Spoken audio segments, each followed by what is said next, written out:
Doğu Türkistan'da Çin zulmünün zıvanadan çıktığı bu günlerde yurt dışında yaşayan Uygur Türkleri Uygur meselesi ve Doğu Türkistan davasını yürütmeye devam ediyor. Hollanda'da yeni faaliyete başlayan Uygur Medeniyeti ve Teşvik Etme Merkezi'nin 21 Eylül'de kurulduğu bildirildi.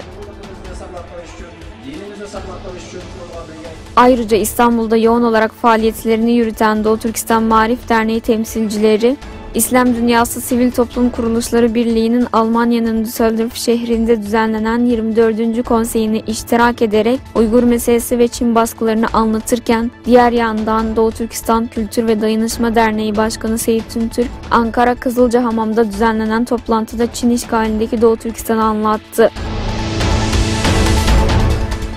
Sistematik insan hakları ihlalleri suçlamalarıyla gündeme gelen Doğu Türkistan'daki Müslüman Türklerin çocuklarının yetimhanelere gönderildiği bildirildi.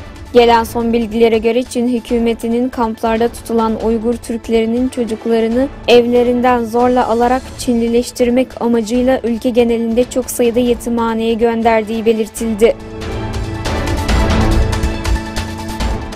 ABD'nin Pekin Büyükelçisi Terry Branstad'ın Washington yönetiminin Çin'e askeri yaptırım kararı almasıyla alakalı olarak Çin Dışişleri Bakanlığı'na çağrıldığı belirtildi. Çin Dışişleri Bakanlığı'ndan yapılan açıklamaya göre Dışişleri Bakan Yardımcısı Xing Ziguang'ın bakanlığa çağrılan Büyükelçi Branstad'la yaptığı görüşmede Washington yönetiminin Çin'e askeri yaptırımlar getirmesine yönelik protestosunu bildirdi.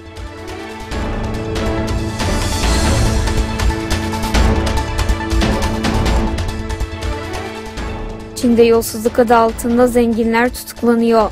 X-Men filmiyle dünya çapında ünlenen Çinli yıldız Fan Bingbing'in 2 aydır ortalıkta gözükmemesi kayıp mı sorularını gündeme getirdi.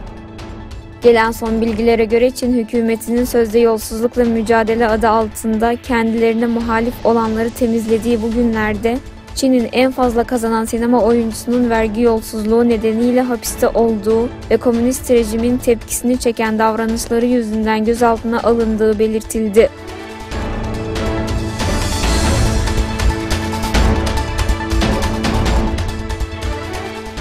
İran'ın güneybatısındaki Ahvaz kentinde yapılan askeri törene silahlı saldırı düzenlendi. İranlı yetkililer saldırıda en az 25 kişinin öldüğünü duyurdu. Dışişleri Bakanı Muhammed Cevat Zarif saldırıdan ABD ve terörün bölgesel destekçilerini sorumlu tuttu.